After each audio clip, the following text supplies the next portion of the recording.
বন্ধুরা, আশা করি তোমরা সকলে ভালো আছো। তোমার চ্যানেলে তোমাদের সবাইকে স্বাগতম। তো এর আগে তোমাদের জন্য ইতিহাসের 4 মার্কের সাজেশন কিন্তু আমি তুলে ধরেছিলাম, সেখানে অধ্যায় ভিত্তিকভাবে বলেছিলাম এবং সেখানে প্রত্যেক অধ্যায় থেকে প্রায় 8 থেকে 9টা করে প্রশ্ন ছিল। তো ছাত্রছাত্রীরা সেগুলো যারা প্র্যাকটিস করেছো তাদের বলবো যে তাদের খুব বেশি একটা টেনশনে থাকার কোনো কথাই নয়, কারণ ফাইনাল পরীক্ষাতে কিন্তু ওর মধ্যেই তোমরা পরীক্ষায় প্রশ্ন কমন পেয়ে যাবে।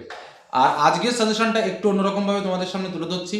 আমরা প্রতিটি অধ্যায় থেকে মাত্র 3টি করে স্পেশাল প্রশ্ন তোমাদের সামনে তুলে ধরবো। মোট আমাদের 8টা অধ্যায় রয়েছে। 8টা অধ্যায় থেকে 3 24টা প্রশ্ন আমি তোমাদের সামনে বলবো এবং আশা রাখবো এই 24টা প্রশ্নের ভেতরেই তোমরা তোমাদের পরীক্ষায় যে 8টা প্রশ্ন আসে তার মধ্যে 6টা প্রশ্ন লিখতে হয়, এই 8টা প্রশ্নই তোমরা কমন পাবে। এবার বলে রাখি, এই যে 24টা স্পেশাল প্রশ্ন আমরা কিভাবে নির্ধারণ করলাম সেটার জন্য একদম ছোট্ট একটা ট্রিক্স তোমাদের বলি। আজ যে প্রশ্ন কটা তোমাদের জন্য আমরা সিলেকশন করে রেখেছি সেই প্রশ্ন কটা হচ্ছে আমাদের যে টেস্ট পরীক্ষা হয়েছিল সেই টেস্ট পরীক্ষাতে ম্যাক্সিমাম কোশ্চেনগুলোতে বিভিন্ন টেস্ট পেপার, শুধু একটা দুটো নয়, বিভিন্ন টেস্ট পেপার ঘেটে কিন্তু আমরা এই সিদ্ধান্তে এসেছি যে এই চ্যাপ্টারের এই 3টে করে কোশ্চেন বেশিরভাগ ক্ষেত্রে রিপিটেশন হয়েছে। একমাত্র সেই প্রশ্নগুলোই একত্র করে কিন্তু তোমাদের সামনে তুলে ধরছি এবং সেই প্রশ্নগুলো কিন্তু আমাদের মূল যে সাজেশন রয়েছে ইতিহাসের 4 মার্কের সাজেশন, সেই সাজেশনের মধ্যেও কিন্তু তোমরা পেয়ে যাবে। এবার বলে রাখি, ইতিহাসের 4 মার্কের প্রশ্নগুলোতে কিভাবে ভালো মার্কস পেতে হবে। দেখো, 4 মার্কের প্রশ্নগুলোতে ভালো মার্কস পাওয়ার জন্য কোনো কঠিন কোনো বিষয় নয়, স্বাভাবিকভাবে পয়েন্ট আউট করে লেখার চেষ্টা করবে। প্রত্যেকটা প্রশ্ন একটা নতুন পেজে লেখা শুরু করবে, যেগুলো পয়েন্ট করবে সেগুলো কালো কালিতে লিখবে, আর বা কালো বা নীল যে কোনো একটা, মানে আলাদা কালি, পয়েন্টগুলো আলাদা কালি দিয়ে লিখবে, আর নর্মাল যে অ্যান্সারগুলো সেগুলো অন্য কালিতে লিখবে।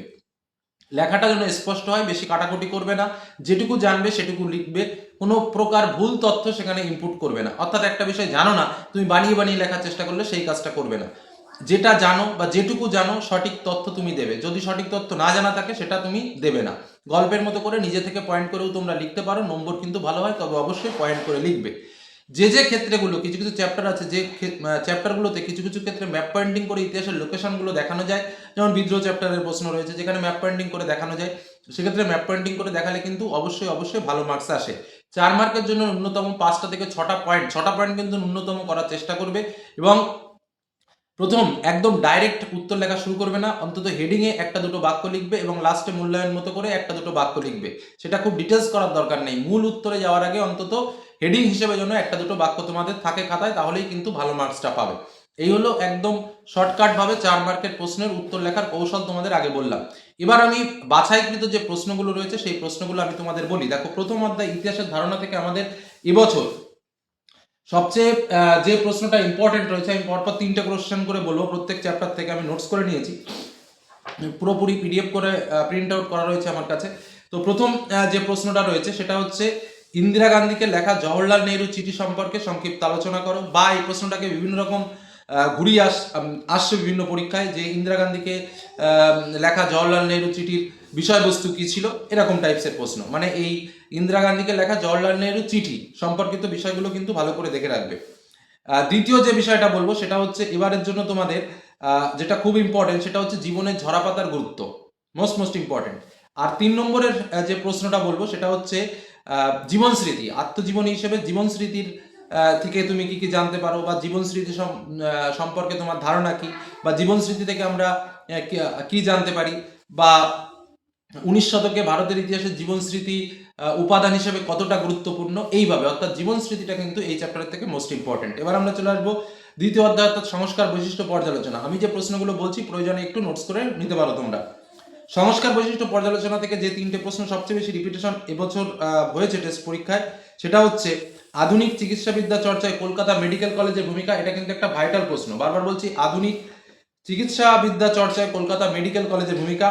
দ্বিতীয় যে প্রশ্নটা সেটা হচ্ছে প্রাচ্য পাশ্চাত্য শিক্ষা বিষয়ক দ্বন্দ্ব বা প্রাচ্য পাশ্চাত্য শিক্ষার দ্বন্দ্ব। এবং 3 নম্বর যে প্রশ্নটা বলবো সেটা হচ্ছে সমাজ সংস্কার আন্দোলনে ব্রহ্ম সমাজের কিরূপ ভূমিকা আলোচনা করো। অর্থাৎ একদিকে ব্রহ্ম সমাজ, আর একটা হচ্ছে প্রাচ্য পাশ্চাত্য দ্বন্দ্ব, আর একটা হচ্ছে কি বললাম, কলকাতা মেডিকেল কলেজের ভূমিকা। এই 3টে কোশ্চেন কিন্তু ভাইটাল কোশ্চেন। 3 নম্বর চ্যাপ্টার আমাদের যেটা প্রতিরোধ ও বিদ্রোহ। প্রতিরোধ ও বিদ্রোহ থেকে যে প্রশ্নটা সব থেকে বেশিবার এসছে সেটা হচ্ছে নীল বিদ্রোহ নীল বিদ্রোহ কতটা সফল তা ব্যাখ্যা করো বিভিন্নভাবে, বা নীল বিদ্রোহ সফল হওয়ার পেছনে তোমার কি কারণ ছিল, বা নীল বিদ্রোহের গুরুত্ব, এই টাইপসের প্রশ্ন। অর্থাৎ নীল বিদ্রোহ থেকে কিন্তু প্রশ্ন একটা ভেরি ভেরি ইম্পর্টেন্ট। নেক্সট যে প্রশ্নটা সেটা হচ্ছে ফরাজি আন্দোলনকে ধর্মীয় পুনর্জাগরণের আন্দোলন বলা হচ্ছে কেন। বা প্রশ্নটাকে ঘুরিয়ে দিতে পারে যে ফরাজি আন্দোলনকে ধর্মীয় পুনর্জাগরণের আন্দোলন বলা হয় কেন, বা ফরাজি আন্দোলনকে ধর্মীয় পুনর্জাগরণের আন্দোলন ব্যাখ্যা করো। বিভিন্ন রকমভাবে কিন্তু এই প্রশ্নটা ঘুরিয়ে ফিরে এসেছে। আর আরেকটা প্রশ্ন যেটা তোমাদের বলতে হবে সেটা হচ্ছে 1899 থেকে 1900 খ্রিস্টাব্দে মুন্ডা উপজাতিরা বিদ্রোহের পথে অংশগ্রহণ করে বিদ্রোহ করেছিল কেন, বা মুন্ডা বিদ্রোহের মূল কারণটা কি। এই প্রশ্নটাও কিন্তু 4 মার্কের জন্য মোস্টলি ইম্পর্টেন্ট। এবার আমরা চলে আসবো 4 নম্বর অর্থাৎ সংঘবদ্ধতার গোড়ার কথা চ্যাপ্টার থেকে ইম্পর্টেন্ট প্রশ্ন। প্রথম প্রশ্ন যেটা হচ্ছে সেটা তোমাদের বলে রাখি, তোমাদের 8 মার্কে একটা প্রশ্ন রয়েছে সিপাহী বিদ্রোহের প্রকৃতি। দেখো এইবার আমি তোমাদের একটা কথা বলি, 8 মার্কে যদি সিপাহী বিদ্রোহের প্রকৃতি পরীক্ষাতে না আসে তাহলে কিন্তু ওই যে সিপাহী বিদ্রোহের প্রকৃতির মধ্যে যে পয়েন্টগুলো রয়েছে, অর্থাৎ কখনো জাতীয় বিদ্রোহ, কখনো বা সিপাহী বিদ্রোহ, কখনো বা গণবিদ্রোহ, এই যে পয়েন্ট আউটগুলো রয়েছে তার মধ্যে একটা বা দুটো পয়েন্ট তুলে তুলে দিচ্ছে। অর্থাৎ ধরো দিল 1857 সালের বিদ্রোহকে জাতীয় বিদ্রোহ ও সিপাহী বিদ্রোহ বলা হয় কেন, 1857 সালের বিদ্রোহকে গণবিদ্রোহ বলা হয় কেন, ঠিক আছে, ভারতের স্বাধীনতা সংগ্রাম বলা হয় কেন, মানে এই রকম ভাবে তার ভেতর দিয়ে একটা বা দুটো পয়েন্ট তুলে দিচ্ছে। অর্থাৎ ওই যে প্রশ্নটা তোমাদের আমি বলেছিলাম যে সিপাহী বিদ্রোহের প্রকৃতিটা ভালো করে পড়বে, সেই সিপাহী বিদ্রোহের প্রকৃতিটা কিন্তু ভালো করে পড়ে রাখবে, তার মধ্যে যে কোনো দুটো পয়েন্ট দিয়ে কিন্তু তোমার 4 মার্কের প্রশ্ন আসার একটা প্রবল সম্ভাবনা কিন্তু রয়েছে। নেক্সট যে প্রশ্নটা সেটা হচ্ছে বর্তমান ভারত গ্রন্থ কিভাবে জাতীয়তাবাদী ভাবধারাকে উদ্দীপ্ত করেছিল। মোস্ট ইম্পর্টেন্ট কোশ্চেন, প্রায় চেষ্টা করে কিন্তু এই প্রশ্নটা এসছে। নেক্সট আর একটা প্রশ্ন সেটা হচ্ছে মহাবিদ্রোহের প্রতি শিক্ষিত বাঙালি সমাজের মনোভাব কেমন ছিল। ওকে, এই তিনটে প্রশ্ন খুব ভালো করে পড়ো। বিকল্প চিন্তা ও উদ্যোগ থেকে দেখো এখানে দুজন ব্যক্তির নাম বলবো, একটা হচ্ছে চার্লস উইলকিন্স আর একটা হচ্ছে Radhanath Sikdar.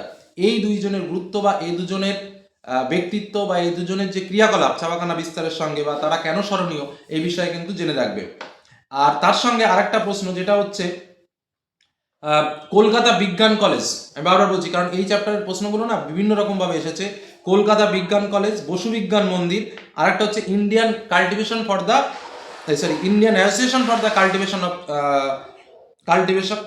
Of science, Indian association for the cultivation of science. এই তিনটে টিকা কিন্তু এই চ্যাপ্টারের মোস্ট ইম্পর্টেন্ট, যেটা কিন্তু 4 মার্কে আসতে পারে। এবার আমরা চলে যাব 6 চ্যাপ্টারের প্রশ্ন। 6 চ্যাপ্টারের প্রশ্নতে যে কটা রয়েছে তার মধ্যে প্রথম মোস্ট ইম্পর্টেন্ট কোশ্চেন যেটা সেটা হচ্ছে ভারতের শ্রমিক আন্দোলন গড়ে ওঠার কারণ কি, আর তার সঙ্গে ওয়ার্কার্স অ্যান্ড পেজেন্ট পার্টি। এই প্রশ্নটা দেখো, এই ওয়ার্কার অ্যান্ড পেজেন্ট পার্টি সম্পর্কে বলতে গেলে প্রচুর টেস্ট পেপারে কিন্তু এই প্রশ্নটা এসেছে, এই প্রশ্নটা কিন্তু দেখে রাখবে। আর এর সঙ্গে আরেকটা যেটা প্রশ্ন সেটা হচ্ছে ওই তোমার তাম্রলিপ্ত জাতীয় সরকার কি উদ্যোগ গ্রহণ করেছিল, বা তাম্রলিপ্ত জাতীয় সরকারের গুরুত্ব বা তাম্রলিপ্ত জাতীয় সরকার থেকে কিন্তু প্রশ্নগুলো দেখে রাখবে। এই তিনটে প্রশ্ন এই চ্যাপ্টার থেকে ভাইটাল। এবার আমরা চলে যাবো সপ্তম অধ্যায়।